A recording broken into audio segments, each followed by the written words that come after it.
তারেক রহমানের উদ্দেশ্য করে বলবো, আপনার দলে অনুপ্রবেশকারী চাঁদাবাজ সন্ত্রাসীদেরকে কঠোর হস্তে দমন করুন। সন্ত্রাসীদের কোনো দল নেই, চাঁদাবাজদের কোনো দল নেই।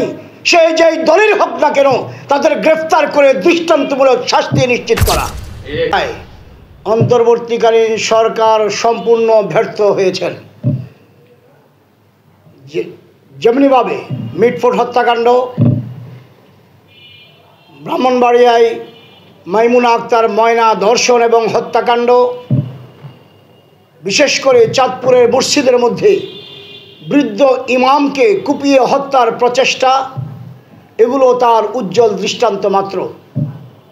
সরকার যদি আইনশৃঙ্খলা রক্ষায় ব্যর্থ হন তাহলে সরকার পরিপূর্ণই ব্যর্থ বলে বিবেচিত হবেন। সরকারের এই ব্যর্থতা আগামী নির্বাচনের উপর প্রভাব পড়বে বলে আমরা বিশ্বাস করি। অতএব সরকার উচিত, সন্ত্রাসীদের কোনো দল নেই, চাঁদাবাজদের কোনো দল নেই, সেই যেই দলের হোক না কেন তাদের গ্রেফতার করে দৃষ্টান্তমূলক শাস্তি নিশ্চিত করা। বিএনপির নেতৃবৃন্দকে বিশেষ করে তারেক রহমানের উদ্দেশ্য করে বলবো, আপনার দলে অনুপ্রবেশকারী চাঁদাবাজ সন্ত্রাসীদেরকে কঠোর হস্তে দমন করুন। চিরুনি অভিযানের মাধ্যমে দল থেকে সন্ত্রাস চাঁদাবাজদেরকে তালাশ করে করে বের করে দলকে সন্ত্রাসের চাঁদাবাজ মুক্ত করুন, নচেত আগামীতে ক্ষমতা যাওয়ার স্বপ্ন আপনাদের ধুলায় নিপতিত হবে।